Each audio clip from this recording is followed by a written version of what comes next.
So we will study about bending moment and shear force.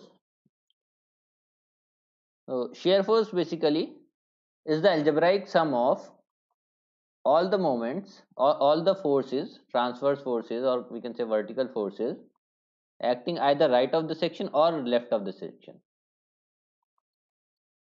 Algebraic sum of all the vertical forces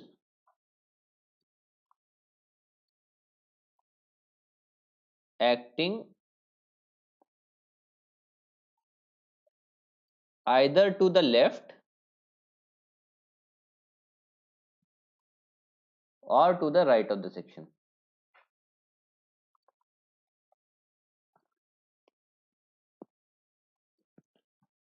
This means if we have a beam, a simply supported beam,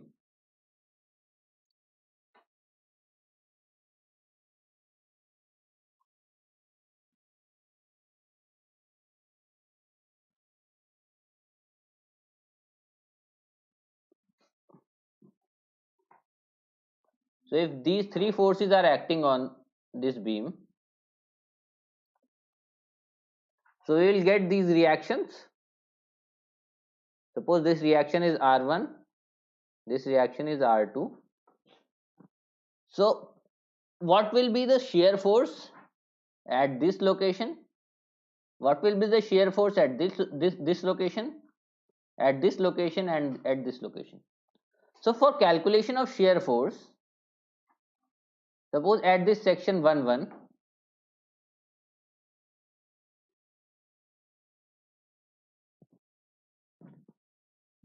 at this section 1 1, we know the shear force is the algebraic sum of all the vertical forces acting either left or the right of the section. So what at this section 1 1, shear force will be equal to R1, because to the left of this section only one force is acting, that is R1. We can also calculate shear force by adding up all these forces P1, P2, P3 and R2, but it is simpler to calculate shear force from that side on which number of forces are less. So we will also assume some sign convention for calculation of shear force. So we can say that right side upward is positive and this left side upward is negative, or we can say that right side upward is negative and vice versa, but we have to assume some sign convention. Only then we can calculate the shear forces and for any beam. So for example, here for this section 1 1, the shear force is equal to R1, and at left side of this section, left side upward is negative as per this sign convention considered. So it will be minus of R1. The shear force will be minus R1. Now we'll move to this section. We will take a section here 2 2. At this section,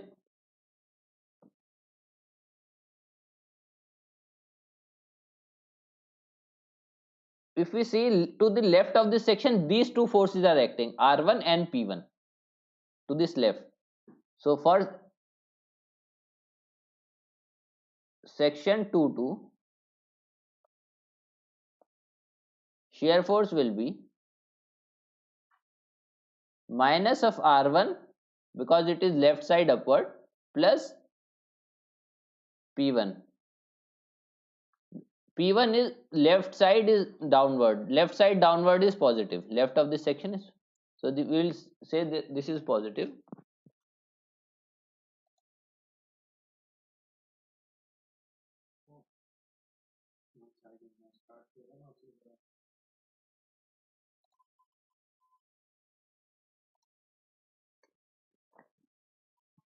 So this way we have calculated shear force for at section 2 2. Now for this section 3 3,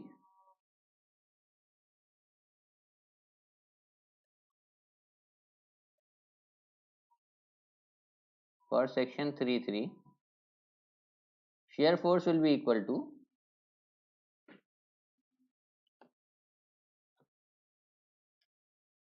now here we see section 3.3 right side में forces, दो ही forces हैं और left side में तीन forces हैं, तो right side से calculation आसान रहेगी। तो यहाँ पर हम कैलकुलेट कर सकते हैं राइट साइड से। तो राइट साइड में एक P3 है and R2।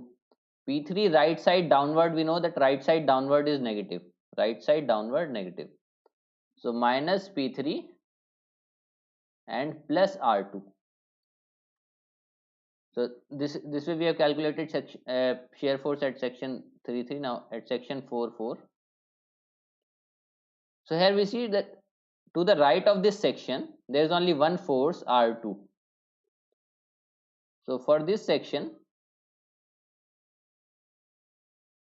shear force will be equal to R2, and this will be plus at right, as we know that right side upward is positive. So right side upward is positive. This means that it will be R2, the amount shear force will be plus R2. So this is how we can calculate shear force. So now coming to the, now we'll see how we can calculate shear force if the applied loads are are distributed loads. These are point loads, P1, P2, P3 are point loads. So if the applied loads are distributed loads, then how we can calculate shear forces? So suppose we have a beam.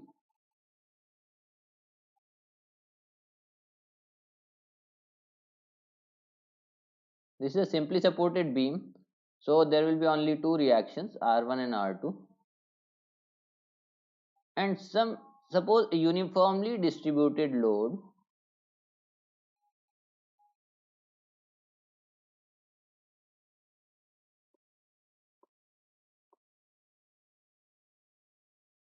of W kilonewton per meter.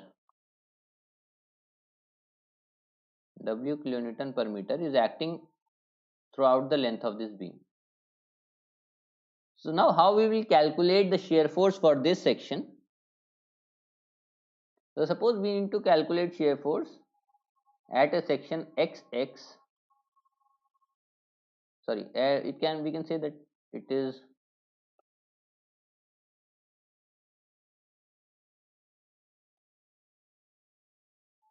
we take a section 1,1 at a distance x from support A.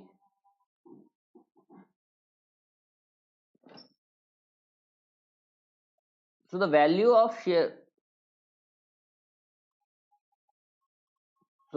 force at a section 1,1 will be, so W per meter is the load. So the load acting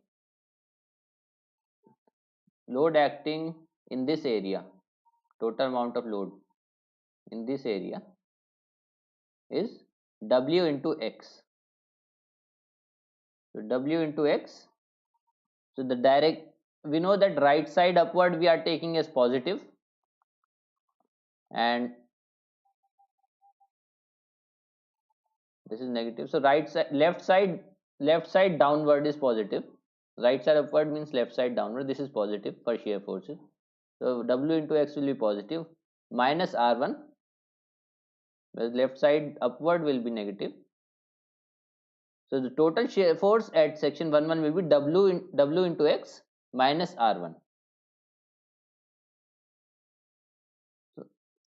So this way X will vary from section point A till point B as the load is not changing throughout. So this means that if we take a point here at the center of this beam, which is L by 2, this is 0, this is L by 2. So at the center shear force will be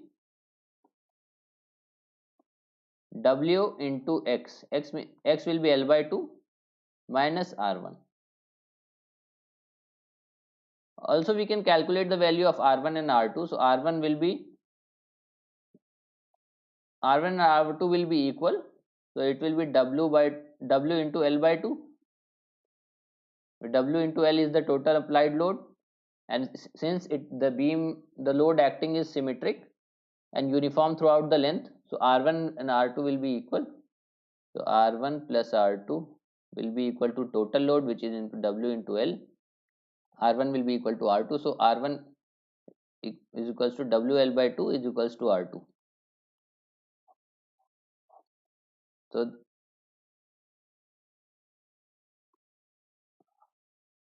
So, this will be, at the center shear force will be WL by 2 minus WL by 2. So shear force will be 0 at the center. Putting the value of R1 here. Now, so at A, shear force will be, X will be 0. So shear force will be minus of R1. So this means minus of WL by 2. Similarly at B, that is at L, X is equals to L. So shear force will be W into L minus R1, which is equals to WL minus WL by 2 equal to WL by 2. This is positive.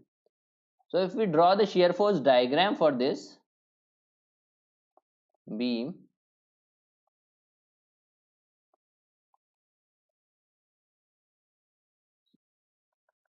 we know at X is equals to 0, the value of shear force is minus WL by 2,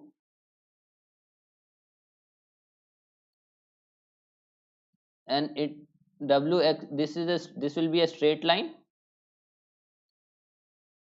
This equation this equation Wx minus R1. This is the equation of a straight line. And at X equal to L by 2, the value of shear force is 0. At X equal to L, the value of shear force is WL by 2, positive. So if we join these 3 points by a straight line, so this will become the shear force diagram. We call it a shear force diagram.